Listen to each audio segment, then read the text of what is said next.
பெருமிழலை குறும்ப மிழலை என்னும் ஊரில் வாழ்ந்த ஒரு குறும்பர் குலத்தைச் சேர்ந்தவர்.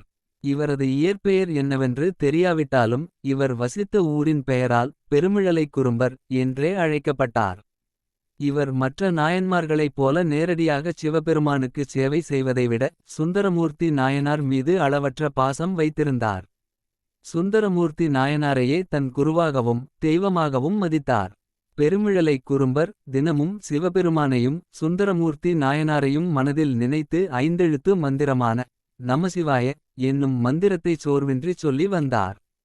அவர் சுந்தரர் மீது வைத்திருந்த அன்பின் காரணமாக சுந்தரரின் ஒவ்வொரு அசைவையும் அவர் எங்கிருக்கிறார் என்பதையும் அவர் என்ன செய்கிறார் என்பதையும் யோகசக்தி மூலம் அறிந்து கொள்வார். சுந்தரருக்கு எந்த துன்பம் வந்தாலும் அது வராமல் தடுக்க தான் தினமும் மந்திரம் சொல்லி வேண்டுவார்.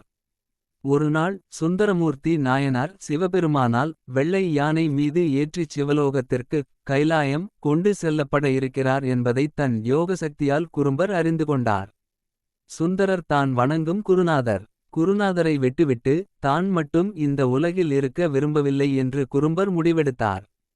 உடனே அவர் சுந்தரர் செல்லும் அதே நாளில் நாம் நம் உடலை விட்டு நீங்கிச் சிவலோகம் செல்வோம் என்று உறுதியெடுத்தார். சுந்தரர் புறப்படுவதற்குச் சரியாக சில நிமிடங்கள் முன்பாகவே பெருமிழலை குறும்ப நாயனார் யோகசக்தியால் தன் உடலை விட்டு நீங்கி சிவனடி சேர்ந்தார். சுந்தரர் மீதுள்ள அன்பின் காரணமாக தன்னுடைய குருவுக்கு முன்பே சிவலோகத்தை அடைந்தார். இவர் குரு பக்தியே இறைவனை அடைய ஒரு சிறந்த வழியாகும் என்று உலகுக்கு நிரூபித்தவர்.